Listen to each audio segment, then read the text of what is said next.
আসসালামু আলাইকুম। আশা করছি সবাই ভালো আছেন, সুস্থ আছেন।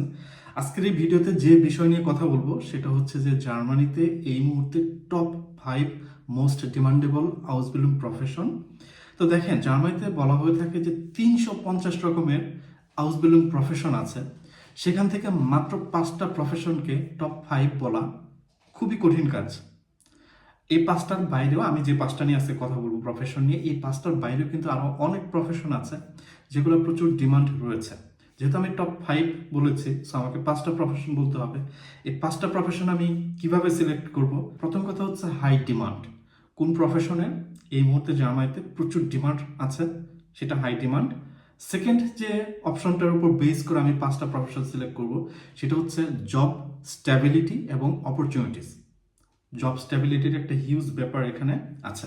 তো আমি 5টা প্রফেশন আপনাদের সামনে এখন বলবো, যে 5টা প্রফেশনের জার্মানিতে এই মুহূর্তে হিউজ ডিমান্ড আছে, জব স্ট্যাবিলিটি আছে এবং প্রচুর অপরচুনিটিস আছে। প্রথমে আমি যে প্রফেশনটার কথা বলবো সেটা হচ্ছে মেকাট্রনিক্স টেকনিশিয়ান, বা জার্মান ভাষায় যেটাকে মেকাট্রনিকার বলা হয়ে থাকে। এই যে মেকাট্রনিক্স টেকনিশিয়ান, তারা কি করে যে আপনার অটোমেটেড সিস্টেম ডেভেলপ করে, ডিজাইন করে বা মেইনটেনেন্স করে। কোথায়? আপনার বিভিন্ন রকমের ধরেন ম্যানুফ্যাকচারিং ইন্ডাস্ট্রি হতে পারে, অটোমোটিভ ইন্ডাস্ট্রি হতে পারে, রোবোটিক্স হতে পারে। তো এইসব সেক্টরে তারা বেসিক্যালি অটোমেটেড সিস্টেম ডেভেলপ বা ডিজাইন বা মেনটেন করে থাকে। এখন আমি কেন আপনার এই প্রফেশনটাকে আমি 1 নম্বরে নিয়ে আসলাম, যে দেখেন, আপনি যদি জার্মানির কথা বলেন তাহলে জার্মানি একটা স্ট্রং ফোকাস হচ্ছে কিন্তু আপনার ম্যানুফ্যাকচারিং সেক্টরে, এবং ইন্ডাস্ট্রি 4 এর উপর তাদের হিউজ একটা ফোকাস কিন্তু এই মুহূর্তে আছে, যেইটাকে সামাল দেওয়ার জন্য আপনার জার্মানিতে কিন্তু হিউজ পরিমাণ এই সেক্টরে স্কিল্ড ওয়ার্কারের প্রয়োজন রয়েছে। সো যে কারণে আমি এই মেকাট্রনিক্স যে টেকনিশিয়ান বা মেকাট্রনিকার, সেটাকে আমার 1 নম্বরে নিয়ে এসেছি। আমি সেকেন্ড পয়েন্ট আমি যেটা বলবো সেটা হচ্ছে আপনার হেলথ কেয়ার প্রফেশনাল, বা আপনার জার্মান ভাষায় যেটাকে গেজুন্ডহাইটস বা ক্রাঙ্কেনফ্লেগার বলা যেতে পারে। তো তারা কি করে? যারা হেলথ কেয়ার প্রফেশনাল, তারা বিভিন্ন ক্যাটাগরিতে, লাইক আপনার নার্সিং হতে পারে, তারপরে হচ্ছে আপনার মেডিকেল অ্যাসিস্ট্যান্ট হতে পারে, তারপর আদার সাপোর্ট রোলস যেগুলো হসপিটালে বা ক্লিনিকে, ঠিক আছে, এই কেয়ার ফ্যাসিলিটিসে এই কাজগুলো কিন্তু তারা করে থাকে। তা এখন বিষয় হচ্ছে যে আপনি যদি শুধু নার্সিং এর কথা বলেন, সেখানেও আবার 3-4টা ভাগ আছে। লাইক আপনার একটা হচ্ছে নার্সিং নর্মাল পেশেন্টের জন্য, আরেকটা হচ্ছে যে আপনার যারা বয়স্ক মানুষ তাদের টেক কেয়ার করার জন্য, আবার আরেকটা সেক্টর হচ্ছে যে যারা বাচ্চা তাদেরকে টেক কেয়ার করার জন্য। সেখানে হিউজ একটা সেক্টর এটা। তো বেসিক্যালি জার্মানিতে এই মুহূর্তে হিউজ পরিমাণ একটা সংকট চলতেছে আপনার এই নার্সিং সেক্টরে। বিকজ তার অন্যতম একটা কারণ হচ্ছে, আসলে দেখেন, আপনারা যারা জার্মানি নিয়ে মোটামুটি জানেন তারা জেনে থাকবেন যে জার্মানিতে কিন্তু বয়স্ক মানুষের সংখ্যা কম্পারেটিভলি অনেক বেশি।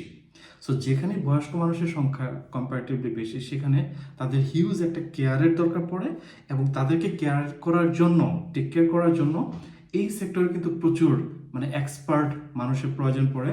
যে কারণে এই মুহূর্তে জার্মানিতে আপনার হেলথ কেয়ার সেক্টর কিন্তু হিউজ একটা ডিমান্ড রয়েছে। 3 নম্বর আমি যেটা বলবো সেটা অবশ্যই আমার সেক্টর, সেটা হচ্ছে আইটি স্পেশালিস্ট, যেটাকে আপনার জার্মান ভাষায় ফাক ইনফরমেটিকা বলা হয়। তো এখন আপনার এই যে আইটি স্পেশালিস্ট বলতে অ্যাকচুয়ালি কিন্তু এটা বিভিন্ন অ্যাসপেক্ট আছে। লাইক ইনফরমেশন টেকনোলজি হতে পারে, সফটওয়্যার ডেভেলপমেন্ট হতে পারে, সিস্টেম ইন্টিগ্রেশন হতে পারে, আপনার নেটওয়ার্ক অ্যাডমিনিস্ট্রেশন হতে পারে। এই যে সেক্টরগুলা, এই সেক্টরগুলোতে কিন্তু আপনি যারা আইটি স্পেশালিস্ট হিসাবে হাউস বিল্ডিং করবেন, তারা কিন্তু এই সেক্টরগুলোতে বেসিক্যালি কাজ করবেন। এখন এই সেক্টরে কিন্তু প্রচুর মানুষের ডিমান্ড জার্মানিতে রয়েছে। তার অন্যতম কারণ দেখেন, পুরো দুনিয়া জুড়ে ডিজিটালাইজেশনের একটা হিউজ একটা বুম বিগত কয়েক বছর ধরে চলতেছে, শুরু হয়েছে, এবং সেটা এখন চলতেছে, সামনে চলবে ইনশাল্লাহ।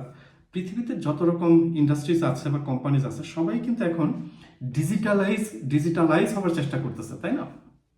তো দেখেন, যদি তারা ডিজিটালাইজ হয়, তাহলে তাদের এই যে ডিজিটাল সিস্টেম, এটা কে ডেভেলপ করবে? আইটি সেক্টরের মানুষ, আপনারা যারা আইটিতে হাউস বিল্ডিং করবেন, যারা আইটি পড়াশোনা করেছেন, যারা এক্সপার্ট আপনারা, তারা সেই কাজটা করবেন। তো এই টোটাল জিনিসটাকে সামাল দেওয়ার জন্য জার্মানিতে, স্পেশালি আমরা যেহেতু জার্মানি নিয়ে কথা বলছি, জার্মানিতে আইটি সেক্টরে বা ফাক ইনফরমেটিকে এই পজিশনে প্রচুর পরিমাণ দক্ষ মানুষের অভাব রয়েছে। আপনি যদি একটু ইন্টারনেটে সার্চ করেন, আপনি প্রচুর সার্কুলার দেখতে পাবেন। তো এইটাকে যে কারণে আমি এই প্রফেশনটাকে ফাক ইনফরমেটিক বা আইটি স্পেশালিস্ট, এটাকে আমি পজিশন 3-তে নিয়ে আসছি। আমি 4 নাম্বার যে পজিশনের কথা বলবো, মানে যে প্রফেশনের কথা, সেটা হয়তো আপনারা অনেকেই সেইভাবে শুনেন নাই, যেটা হচ্ছে লজিস্টিক্স স্পেশালিস্ট, যেটাকে জার্মান ভাষায় ফাকক্রাফট ফর লাগার লজিস্টিক বলা হয়ে থাকে। আমি কেন এই প্রফেশনটাকে আমি 4 নাম্বার নিয়ে আসলাম সেটা বলার চেষ্টা করি।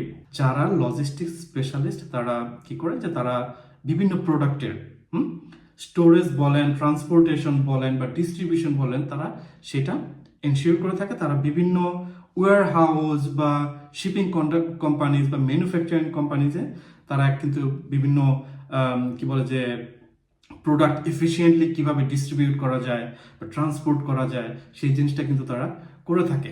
এখন আমি এই লাগার লজিস্টিক বা লজিস্টিক্স স্পেশালিস্টের প্রফেশনটা কেন আমি 4 নাম্বার নিয়ে আসলাম, দেখেন আপনারা যারা জার্মানি সম্পর্কে জানেন তারা জানবেন যে জার্মানির হিউজ একটা ইন্ডাস্ট্রিজ আছে আপনার, সেটা হচ্ছে লজিস্টিক্সের হিউজ ইন্ডাস্ট্রি। তাদের ইকোনমির অনেক বড় একটা পার্ট হচ্ছে অ্যাকচুয়ালি লজিস্টিক্স। এখন যেহেতু ই কমার্সের একটা দুনিয়া জোড়া বুম চলতেছে, ই কমার্সে কি করতে হয়, আপনার প্রোডাক্ট খুব সুন্দরভাবে মানে প্রপার একটা ডিস্ট্রিবিউশন করতে হয়, সেখানে প্রপার একটা সর্টিং করতে হয়। এখন এই সর্টিং বলেন, ডিস্ট্রিবিউশন বলেন, আপনার ট্রান্সপোর্টেশন বলেন, এটা কাদের কাজ? এটা হচ্ছে লাগার লজিস্টিক বা লজিস্টিক্স স্পেশালিস্ট যারা, তাদের কাজ এটা। যে কারণে কিন্তু জার্মানিতে এই লজিস্টিক্স স্পেশালিস্ট যারা, তাদের কিন্তু হিউজ একটা ডিমান্ড জার্মানিতে আছে। সো যে কারণে আমি বেসিক্যালি এই প্রফেশনটাকে 4 নাম্বারে নিয়ে আসতে আমি বাধ্য হয়েছি। তারপরে 5 নাম্বারে লাস্ট আমি যে প্রফেশনটা বলবো সেটা হচ্ছে ইলেকট্রিক্যাল টেকনিশিয়ান বা জার্মান ভাষায় যেটাকে ইলেকট্রনিকা বলা হয়ে থাকে। ইলেকট্রনিকার কথা আমি কেন বলতেছি, দেখেন আপনার যারা ইলেকট্রনিক টেকনিশিয়ান তাদের কাজটা হচ্ছে যে আপনার বিভিন্ন ইলেকট্রিক্যাল ইনফ্রাস্ট্রাকচার ইনস্টল করা, মেইনটেইন করা, রিপেয়ার করা, তাই না?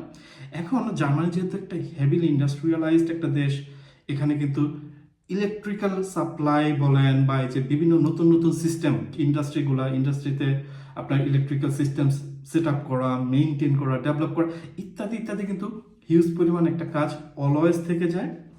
এবং এটার জন্য কিন্তু এই যে ইলেকট্রিক্যাল টেকনিশিয়ান এই সেক্টরে কিন্তু আপনার হিউজ পরিমাণ দক্ষ মানুষের একটা চাহিদা অলওয়েজ থেকে যায়।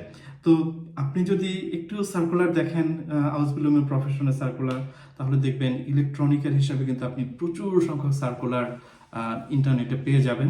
তো এইসব কারণে মানে আমি জাস্ট 5টা প্রফেশনকে টপ 5-এ নিয়ে আসছি।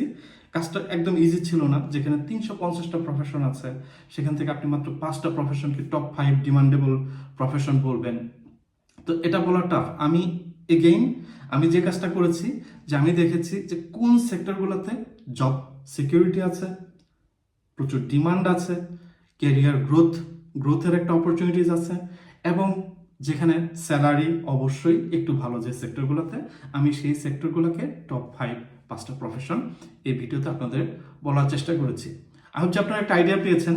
প্লাস আমি এটাও বলি যে এখানে তো জাস্ট আমি 5টা প্রফেশনের কথা বলেছি, এর বাইরেও আরও প্রচুর সংখ্যক প্রফেশন আছে যাদের হাই ডিমান্ড জার্মানিতে আছে।